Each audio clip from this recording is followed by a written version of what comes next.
네, 한 기자 어제 대한항공이 이 프리미엄석을 도입하겠다고 발표를 했잖아요. 네. 이게 좋은 건지 나쁜 건지 헷갈리던데 무슨 좌석인가요? 네, 이코노미석보다 넓고 비즈니스보다 좀 싼 그런 프리미엄석이라는 건데요. 보시면 앞좌석과의 간격이 1m로 기존보다 17cm 더 넓어졌습니다. 그리고 좌석 너비도 50cm로 기존보다 4cm 더 넓어졌습니다. 또 이렇게 모든 좌석에 다리 및 발 받침대가 있고요. 등받이 각도도 130도까지 젖혀집니다. 공간으로 따지면 이코노미석보다 1.5배 더 넓어지는 건데요. 가격은 이코노미의 110%, 그러니까 이코노미보다 10% 더 비싼 비즈니스석보다는 한참 저렴한 가격에 이코노미보다 좀 더 넓은 공간을 쓸 수 있는 겁니다. 대한항공은 항공기 11대를 순차적으로 개조해서 프리미엄석을 추가할 예정인데요. 이를 위해서 3천억 원이 투입됩니다. 올해 말까지 개조한 기체 2대를 먼저 동남아, 일본 등 중단거리 노선에 투입하고 이후 유럽, 미국 노선으로 확대할 계획입니다. 원래 이 기종은 1등석 프레스티지석, 이코노미석으로 좌석이 구분이 됐는데 개조가 되면 1등석을 아예 없애버리고 프레스티지석, 프리미엄석, 이코노미석으로 개편이 됩니다. 프리미엄석을 구매하면 기내 서비스도 업그레이드 돼서요. 기내식도 프레스티지석 메뉴를 제공받을 수 있고요. 탑승 수속과 수화물 위탁도 프레스티지석 승객과 동일하게 우선 이용할 수 있습니다.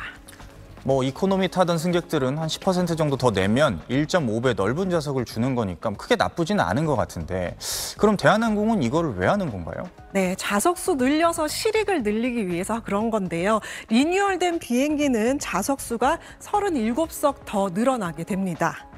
기존의 이 1등석 8개와 프레스티지석 56석에서 16석이 빠지게 되고요. 그다음에 프리미엄석 40석이 새로 생겨나게 되고 이코노미석이 21석이 늘어나게 됩니다. 이렇게 되면 기존 291석이었던 게 328석으로 늘어나게 되는 건데요. 비행기 한 대에 태울 수 있는 승객 수도 늘어나고 비싼 좌석 수도 늘어나게 되는 겁니다. 그래서 대한항공에선 일반석보다 10%밖에 비싸지 않지만 이 공간도 1.5배나 넓어지고 서비스도 프레스티지급이다라고 말하고 있는 것 같지만 실상은 결국 항공사 돈 많이 버는 방향으로 바꾼다는 뜻이고요. 여기에 심지어 상황이 안 좋아지는 게 있습니다. 기존에 있었던 이코노미 좌석 크기가 더 작아진다는 겁니다. 왜 그렇게 되느냐? 이 기존 333 배열에서 343 배열로 바뀌면서 한 좌석당 크기가 약 46cm에서 43cm, 약 3cm 정도나 줄어듭니다. 아까 이 비행기들이 일본 동남아만 가는 게 아니라 앞으로 미국과 유럽도 간다고 했잖아요. 이 정도 좌석이 줄어들면 장거리 여행에서는 이코노미 증후군은 좀 더 심해질 수밖에 없겠죠. 돈 더 내고 프리미엄 타지 않으면 더 불편하게 갈 수 있다는 뜻입니다. 하지만 대한항공 관계자는 이 슬림 시트를 활용해서 실제 체감할 수 있는 앞뒤 공간을 더 넓혔다며 글로벌 항공사 대다수가 채택하는 좌석 구조라고 설명하고 있습니다. 네, 사실 대부분의 승객들은 이코노미를 타잖아요. 네. 그러니까 대부분의 승객들 자리가 더 좁아지게 되는 거네요. 그렇습니다. 이건 또 무슨 얘기인가요? 네, 최장 열흘 이번에 추석 연휴가 되는데요. 연휴에 이 개천절과 한글날이 붙어지고 또 10일까지 이 휴가를 내면 최장 열흘 쉴 수 있잖아요, 이번에. 특히 저비용 항공사들이 추석 연휴에 항공편 추가 편성에 적극적으로 나서고 있습니다. 먼저 대한항공은 국내선에서 만석 정도를 추가 공급할 예정인 반면 저비용 항공사들은 수익성이 높은 단거리 국제선을 중심으로 많게는 수백 편까지 증편하며 수요 흡수에 나서고 있습니다.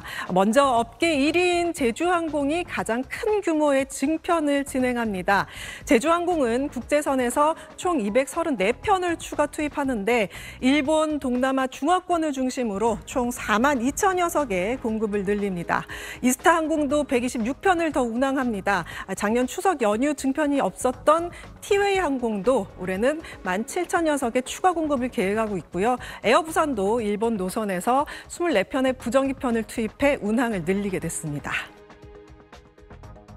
지난해 12월 공정거래위원회는 대한항공과 아시아나항공의 기업 결합을 최종 승인했습니다. 승인 조건 중엔 코로나 이전인 2019년 평균 운임 대비 물가 상승률 이상으로 비행기 값을 올리지 못하게 금지하는 내용도 있었습니다. 강화된 독과점 지위를 이용해 가격을 멋대로 올리지 못하게 한 겁니다. 그런데 아시아나항공은 올 1분기 인천, 바르셀로나 등 3개 국제 노선과 광주, 제주 노선에서 공정위의 금지 조치보다 비행기 값을 최대 28% 올려받은 걸로 드러났습니다. 기업 결합에 부과된 시정 조치의 핵심적인 사항 중 하나임에도 아시아나항공은 시정 조치 첫 이행 시기부터 지키지 않은 것입니다. 약 19,000명의 아시아나항공 승객들이 많게는 45만 원 더 비싸게 비행기표를 사야 했습니다. 배신감 들죠. 조금도 아니고 이 정도? 이렇게 올려? 그러면 곤란하죠. 생각해 보겠죠. 그러면 다른 곳 타야겠네? 그런 생각도 들고요. 아시아나항공이 공정위 조치를 어겨 추가로 벌어들인 수익은 약 6억 원입니다. 공정위는 아시아나항공 법인을 검찰에 고발하고 이행강제금 121억 원을 부과했습니다. 기업결합 이행강제금 제도가 도입된 이래 가장 큰 규모입니다. 아시아나항공 측은 공정위 결정 취지를 존중한다며 공정위 조치보다 요금을 더 많이 받은 고객들에겐 초과 금액만큼 바우처를 제공하겠다고 밝혔습니다. 또 국내선 할인 쿠폰과 유럽 노선 특가 행사 등 추가적인 고객 혜택을 제공하겠다고 설명했습니다. SBS 최희선입니다. 이번엔 좀 다른 얘기를 해보죠. 요새 휴가철이다 보니까 비행기 티켓 예매하시는 분들이 많은데 지각 출발, 지각 도착 가장 많이 하는 여행사가 아니라 그 항공사가 어딘지 지금 조사 결과가 나왔다고요? 네, 올해 상반기 전국 공항에서 집계된 10개 국내 항공사 평균 지연율은 23.6%인데요. 이 가운데 최고 지연율을 보인 곳은 에어서울로 나왔습니다. 얼마나 늦게 출발하고 도착해야 이 지연으로 분류하냐면요. 항공권에 표시된 예정 시각보다 15분 이상 늦게 게이트를 출발하거나 도착할 경우를 말하는데요. 올해 상반기 운항된 항공편이 33만 편에 육박한데 그중에 7만 8천 편 가까이 지연 운항이 됐습니다. 이 가운데 국내선은 19.6%에 달한 3만 3천 편이 넘었고요. 국제선은 27.8%인 4만 4천 편이 넘었습니다. 항공사별 지연율을 보면 방금 말씀드린 에어서울이 전체 노선에서 평균 36.5%로 가장 높았는데요. 에어서울 항공편 석 대 중 한 대는 정시 출발 또는 도착하지 못한다는 계산이 나오는 겁니다.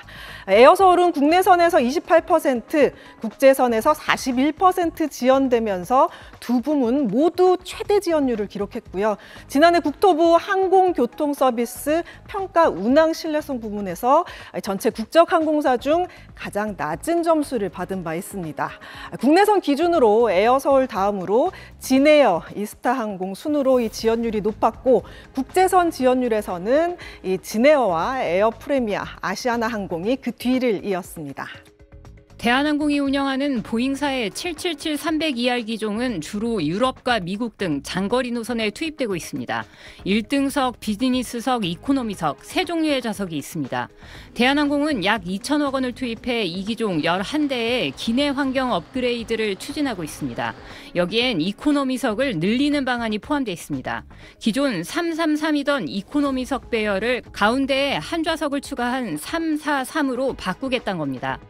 한 대당 최대 37석을 늘릴 수 있어 항공사 수익은 증가합니다. 문제는 안 그래도 답답한 이코노미석이 더 불편해질 수 있다는 겁니다. 343 배열로 바꾸면 기존 약 46cm이던 이코노미 좌석 너비가 약 2.5cm 줄어들기 때문입니다. 소비자 반응은 부정적입니다. 뭉클리고 가야 되는 그런 상황들이 생기기 때문에 여행 피로도가 많이 늘어날 것 같네요. 공정거래위원회는 원칙적으로 코로나 이전인 2019년보다 좌석 간격 등 서비스 질이 악화하면 안 된다며 기업 결합 승인 조건 위반으로 확인되면 조치할 수 있다는 입장입니다. 대한항공은 2년 전엔 장거리 노선은 마일리지를 더 많이 소진하게 하는 개편안을 내놓았다가 소비자 반발에 백지화했고 지난해엔 선호 좌석에 대한 추가 요금 부과를 추진하다 꼼수 인상 비판이 일자 철회한 바 있습니다.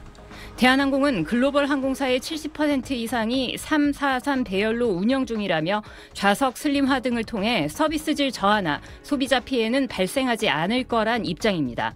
SBS 유덕기입니다.